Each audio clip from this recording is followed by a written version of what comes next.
Hello, my name is Beck and welcome to my best books of 2022 list.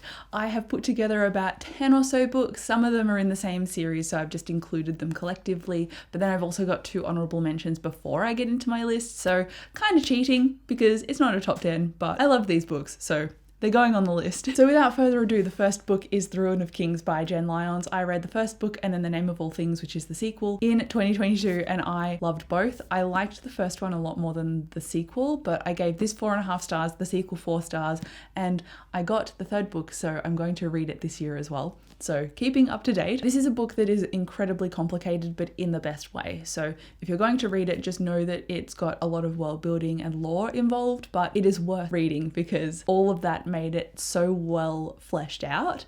And so we follow Kieran in here, and he is a thief trying to save up money to move out of his city. And while he's doing this and going on these thieving jobs for this kind of shopkeeper guy who's giving him the money and trading in his goods, he runs across somebody who is a little bit too high up for him to cross, and this person is conversing with a demon, and the demon gets wind of him, and so based on that, Kieran's like, I'm in danger, and then goes and tries to find some help in the people that he knows. And while these people are trying to help him, he also runs across the royal line and he gets brought into royal politics. So not only is there a demon on his tracks, he's also trying to unravel a few mysteries, who he can trust, and it's all linked to the necklace he is wearing, which is the Stone of Shackles. And you can't actually kill somebody who is wearing the Stone of Shackles because that will body swap you. So it kills the person that is attempting the murder and then swaps the other person into their body. So because there is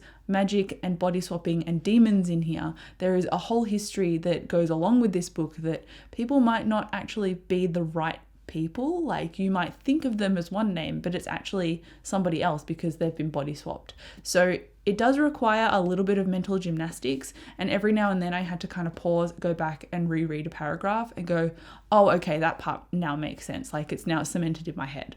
So it was really worth the detail, but it also took me a very long time to read. So it is an honorable mention because it's not quite a 5 stars, but it was worth putting on here because it is a standout series to me, and I'm probably going to do a massive reread of this eventually when I get time. And it's also a queer positive fantasy series, which I've not read in a very long time, and I'm really enjoying it. So I just wanted to talk about this and put it on people's radar because I was avoiding it for the longest time because of its length, but it is well worth reading, so get it on your TBR. Then we have another honorable mention, and that is Black Sun by Rebecca Roanhorse. This is a story that is also a queer positive high fantasy, and it follows a multitude of characters. One of them is a sea captain, and she is in the beginning chapters in a cell, and she gets released from her cell, her bail paid, and given an ultimatum. So she has to take this cargo to this city and she will get paid for that. I think she's Indigenous and she has links to kind of sea magic, and that's what makes her a brilliant captain. But she also experiences a lot of adversity and racism from a lot of people around her when they realize her origin. And so the crew is naturally not all on her side, which makes things very interesting. And the cargo that she has to transport, she realizes isn't just normal cargo, it's actually a human being. So why is he so important? And we also get to see from his perspective. His name is Serapio, and then also in the city that they are going to, we get the politics and we get an insight into the politicians' kind of mindset and unrest. So there is a lot happening in this book, but again, it is so good, and the first 10 pages will just absolutely grab you because they are so fast paced. And I felt that this book really grounded itself very well, but also kept you hooked in a great way. And even though it switched between the characters, I was still interested in all of them in varying ways, which is a very good thing for a fantasy book because usually I find myself way more interested in just one character and wishing the story was all about them. But in this book, I was actually interested in all of them, which was excellent. So again, another honorable mention because it got a 4.5, not quite a 5, but I'm really glad that I read this one. But now getting into my 5 stars for 2022, I actually don't know where the first book in this trilogy is because I have moved house and it could be literally in any box ever, but I do have the other 2 books here as well, which I gave all of them 5 stars anyway, so I was going to talk about all of them together. And it's Get a Life, Chloe Brown, Act Your Age, Eve Brown, and Take a Hint, Danny Brown. And these are adult romances that everyone has probably raved about this year, but ultimately Chloe Brown is about Chloe, and she's, I think, the oldest of these sisters, and so we follow her when she has a near-death experience. A car goes through a cafe wall or something and she's standing nearby and she's like, well, what if it was me? So she puts this list together in order to get a life, and she is trying to do new experiences and get out of her own comfort zone. At the same time, she meets this guy named Red, and you get Red's perspective and Chloe's perspective, and it's just a brilliant romance that is not toxic at all because these characters actually communicate. They've obviously had previous relationships and they've got past baggage, and so all of that comes out in discussions, and I just love that it had communication. These two were the same. They had brilliant character development, communication, and it was just funny and also very sexy to read about. So I'm very, very happy that I ended up going out on a limb and reading some romance because these were excellent, and I have pre-ordered her new young adult book coming out this month as well. Then I have Law Olympus volumes 1, also 2 and 3, but I didn't bring them all into my study to film this video. But basically this graphic novel series is a Hades and Persephone retelling, and I love that it tackled darker themes but also had such a light banter romance at the center of it that's like a slow burn romance between Hades and Persephone, because they can't really be together but they're trying to be friends, but they're also very vulnerable with each other, and that creates some great scenarios. But there are darker things that happen in this, so trigger warnings for sexual assault and sexual assault discussion, but I really like how everything in this is handled with the gravity that it deserves, and it's also just got great relationships and side characters in here too, and it was just one of my unexpected favorites of the year. I read this and then immediately pre-ordered next 2 volumes, and I think it's quite far ahead online as a webcomic, so it's going to publish pretty regularly, which is excellent for me because I can't wait to read more of these. Then I've got some more graphic novels, which is very much a nostalgic throwback for me, which is The Search and the Promise, some massive Avatar graphic novels. I absolutely adored these because even though they're not written by the creators of the original cartoon Avatar: The Last Airbender, they were involved in the creation of this comic, and so because they were involved and because the writer was also a fan of the Avatar series, I think that really lends to the tone and the voice and the character development in these graphic novels, because all of these characters felt straight from the show. You know, they weren't completely changed for a comic format, and I think that's a very clever thing to do, to change mediums for one thing and then to make it seem believable, because these characters just felt like they'd been ripped straight from the show and put into a graphic novel, and that is a really hard thing to achieve when you're completely changing the medium and also telling new stories, and I have a lot of respect and appreciation for that. And also it had that humor in it too, which I didn't expect, so I really enjoyed these and I need to continue reading them because I believe there is more to these comics. And then speaking of comics, I did a graphic novel kick this year to help bolster my reading challenge. But anyway, the next comic that I want to talk about is The Tea Dragon Society, which is a really lovely cozy fantasy book, and it's got no stakes in terms of outward threats, but it's more about characters' interpersonal relationships and learning. And so this main character is a young girl and she's kind of learning craft from her family, but she doesn't really have a passion for blacksmithing.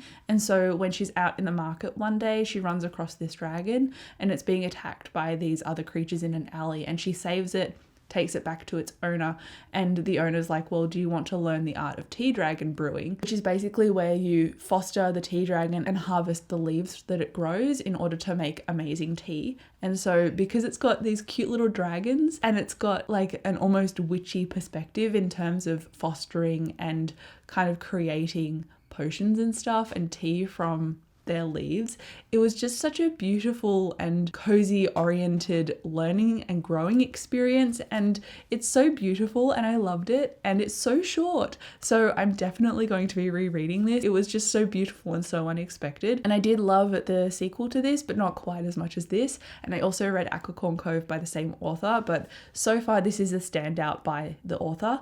I love this so much. And now I'm going to talk about an actual book instead of a graphic novel for a little while, and that is Legends and Lattes, which I am sure every other booktube channel has cited as one of their favorites of the year because this has done the rounds and then been republished traditionally with a new cover. I'm very happy that I got the old cover. It's got a charm to it that I quite enjoy. But this is about Viv, and she is an orc and she doesn't want to be a murderer anymore. She doesn't want to go on jobs anymore, and so she's collected all the bounties from her past and she has decided to go to a city, create a space and make a coffee shop, because nobody in this city knows what coffee is and she wants to share that warmth and joy with everybody. So it really just chronicles her going through this entire process, hiring staff, meeting people, and it's very kind of found family built from the ground up, which I really loved. There is also a character in here named Thimble, and I'm not being dramatic when I say I would die for Thimble. New favorite side character ever. Just ever. Not even of 2022, just ever.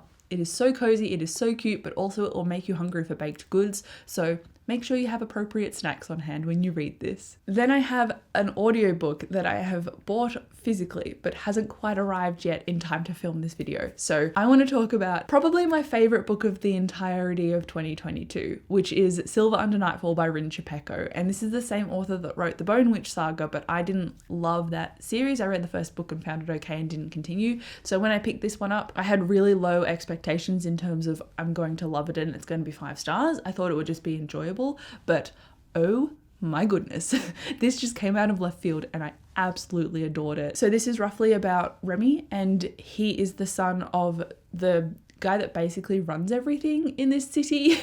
I'm giving a terrible description already. I'm so sorry. I should have reread all of the synopses for these books, but I didn't. So my fault entirely. But Remy is high up in the echelons of the vampire hunter world. And at the beginning of the book, he is in a fight. So you get to see this massive, awesome cinematic fight. And he kills somebody in this fight and picks a few people off and has an encounter with a high noble vampire. And then skip forward a little bit later on, this noble vampire obviously gets reintroduced in the story with a little bit more context. You get Remy, who is trying to uncover this mystery of the rot, which is sending, I think, humans into a kind of a frenzy, and they are becoming vampire zombies. So it's like an apocalypse set in a vampire hunter world with characters that are polyamorous. And I'm like, this is a book that was written for me, because I hate love triangles with a passion. And this book was like, I'm going to do you one better and make the love triangle a polyamorous relationship instead. And I just loved it so much. And it doesn't seem like it has a projected sequel. And that makes me super heartbroken, because there is nothing I want more in the world than a sequel to this book right now. And it doesn't seem to exist. So I might just have to go and reread it when it arrives in the mail, because I need my fix. I need more Remy. I need more of the characters. Just more. So if you haven't read this book, please do, because oh my goodness, it just reignited my vampire phase, and I want more characters that instead of love triangles are in polyamorous relationships, because this was such a communicative book. And I loved how even though the characters were vulnerable, they communicated a lot and they had a lot of prior baggage. And while that affected them, it didn't make their relationship toxic. So it was a very clever book too. And I also just really enjoyed the plot. There were a few things that I kind of saw the threads of, but I don't really care because I love the characterization so much. I just love this book. 5 out of 5 stars does not do it justice. Like, it was amazing. And yes, it was my favorite of the entire year. But would you believe it? No, it is not quite the end of the video, because I also have another 5 stars, and that is Saga Volume 10, which I have been waiting a very long time to read. And it felt different to Volume 9 in the sense of emotional value, because the characters feel like they've gone on a massive turning point from Volume 9 to Volume 10. And so even though Volume 9 was a 5 stars and this was a 5 stars, they are a very different feeling to me. So Volume 9 had that kind of sucker punch to it, and I tend to give those like a higher rating. Even though they're both 5 stars, I look back on them and go, this was a lower rated 5 stars than the other book. So I did love this, and I loved the discussions of trauma and grief in here as well. But I do just really love Volume 9 just because it had such a punch in there. Saga, if you weren't aware, is a brilliant sci-fi fantasy graphic novel series, and it follows 2 characters who are on both sides of a war, one on a planet, one on a moon. They are both soldiers on the front line. One of them is captured, and the other, Alana, is looking after Marco to make sure he doesn't escape, and they form a romance. They have a child, and this child is the poster child of decades and decades of war between these 2 peoples. And the daughter, Hazel, is kind of like an amalgamation of these different races, and they don't want that symbol to to come to a head. But war is so much part of their culture now that they can't really shed it easily. So there are a lot of forces looking for this child and trying to track them down, so they go on the run. And it is incredibly told, and I love the narrative style, I love the art style, and the story just pulls so many punches on you that it's just amazing, and I'm now very emotional.